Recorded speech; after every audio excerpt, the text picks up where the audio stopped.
AITA for telling my husband he ruined our honeymoon? Where do I even begin?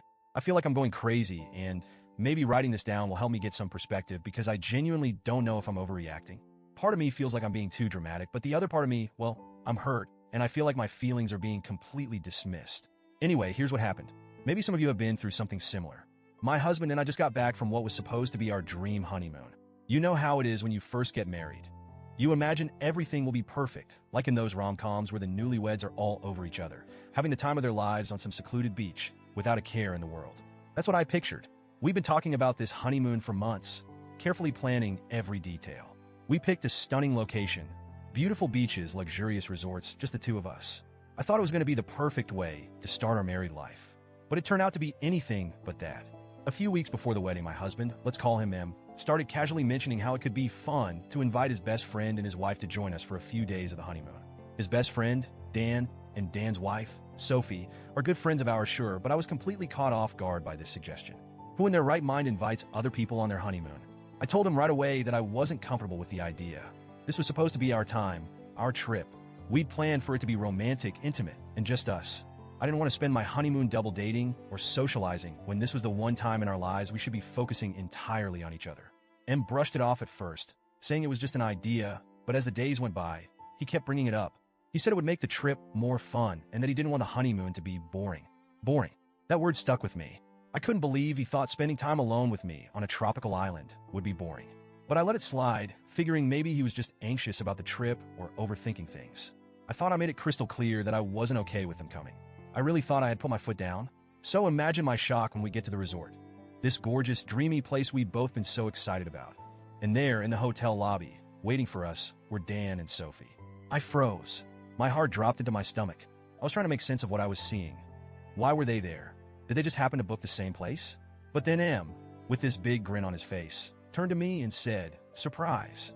I invited them to join us for part of the trip, as if it was some kind of wonderful gift he had just given me.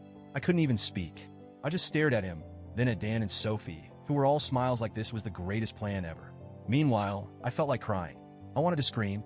I wanted to ask him why he thought this was okay when I had told him multiple times that I didn't want to share our honeymoon with anyone. But I didn't want to make a scene in front of our friends.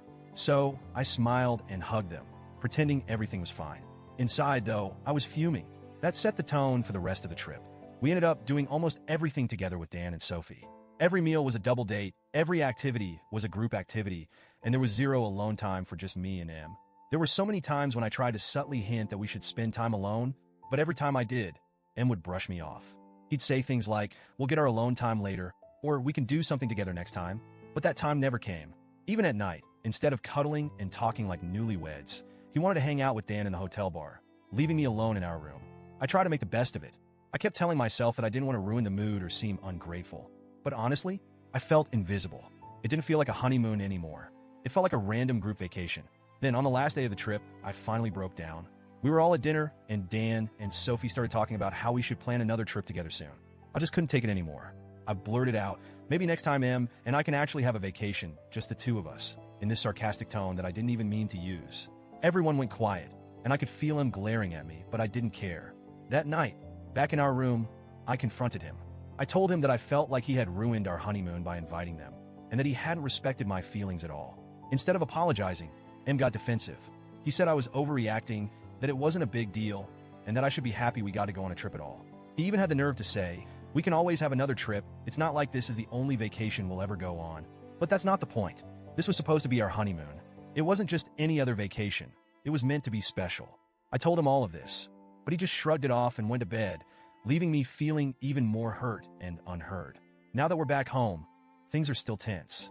He keeps acting like I'm being unreasonable, and I don't know how to get through to him. I've tried explaining that it wasn't just about the trip itself, but about the fact that he didn't listen to me or respect my boundaries. But he keeps saying I'm blowing things out of proportion. So, Reddit, AITA for telling my husband he ruined our honeymoon? Should I have just sucked it up and gone along with it? Or am I right to feel like my feelings were completely disregarded?